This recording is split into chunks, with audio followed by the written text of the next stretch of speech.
ರಾಧೆ ರಾಧೆ. ಎಲ್ಲರಿಗೂ ಅಂಶ ಮಾರ್ಗದರ್ಶನ ಚಾನೆಲ್ಗೆ ಸ್ವಾಗತ. ಈ ಜೀವನ ಆಟ ಅಲ್ಲ, ಇದು ಯುದ್ಧ ಭೂಮಿ. ಯಾರ ಜೊತೆ ಯುದ್ಧ ಗೊತ್ತಾ? ಹೊರಗಿನ ಜನರ ಜೊತೆ ಅಲ್ಲ, ನಿನ್ನೊಳಗಿನ ದುರ್ಬಲತೆಯ ಜೊತೆ.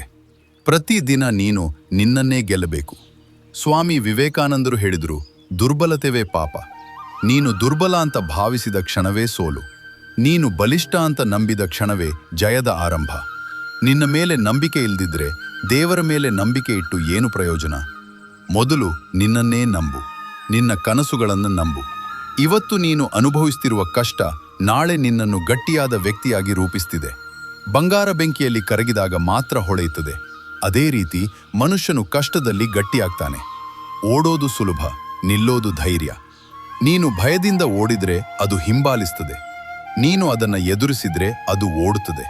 ಹೊರಗೆ ಹುಡುಕಬೇಡ. ಪ್ರೇರಣೆ, ಶಕ್ತಿ, ಧೈರ್ಯ ಎಲ್ಲವೂ ನಿನ್ನೊಳಗೆ. ಕಣ್ಣು ಮುಚ್ಚಿ ಒಂದು ಕ್ಷಣ ಕೇಳು, ನನ್ನ ನಿಜವಾದ ಸಾಮರ್ಥ್ಯ ಏನು? ನಿನಗೆ ಉತ್ತರ ಸಿಗುತ್ತದೆ. ಹಣ, ಹೆಸರು, ಫೇಮ್ ಇವು ಗುರಿಯಲ್ಲ. ನಿನ್ನ ಸಾಮರ್ಥ್ಯವನ್ನು ಸಂಪೂರ್ಣ ಬಳಸುವುದು ನಿಜವಾದ ಗುರಿ. ಜನರು ಮಾತಾಡ್ತಾರೆ, ಜನರು ತೀರ್ಪು ಕೊಡ್ತಾರೆ. ಆದರೆ ಇತಿಹಾಸ ಬರೆಯೋದು ಯಾರು ಗೊತ್ತಾ? ತೀರ್ಪು ಕೇಳದೆ ತಮ್ಮ ದಾರಿಯಲ್ಲಿ ನಡೆದವರು. ನನಗೆ ಸಪೋರ್ಟ್ ಇಲ್ಲ, ನನ್ನ ಜೊತೆಗೆ ಯಾರೂ ಇಲ್ಲ, ಈ ಮಾತು ಬೇಡ.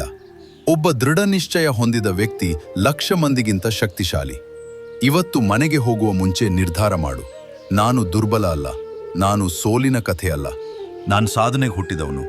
ನಿನ್ನೊಳಗಿನ ಸಿಂಹವನ್ನು ಎಬ್ಬಿಸು, ನಿನ್ನೊಳಗಿನ ಅಗ್ನಿಯನ್ನು ಹೊತ್ತಿಸು. ಈ ಜಗತ್ತು ನಿನ್ನನ್ನು ಪರೀಕ್ಷಿಸಬಹುದು, ಆದರೆ ನಿನ್ನನ್ನು ಸೋಲಿಸಲು ಸಾಧ್ಯವಿಲ್ಲ. ಎದ್ದು ನಿಲ್ಲು, ಜಾಗೃತವಾಗು, ನಿನ್ನ ಗುರಿ ಸಾಧಿಸುವವರೆಗೂ ನಿಲ್ಲಬೇಡ. ಇದೇ ತರಹದ ಮೋಟಿವೇಶನಲ್ ವಿಡಿಯೋಸ್ಗಳಿಗಾಗಿ ಅಂಶ ಮಾರ್ಗದರ್ಶನ ಚಾನೆಲ್ ಅನ್ನು ಸಬ್ಸ್ಕ್ರೈಬ್ ಮಾಡಿ, ಸಪೋರ್ಟ್ ಮಾಡಿ.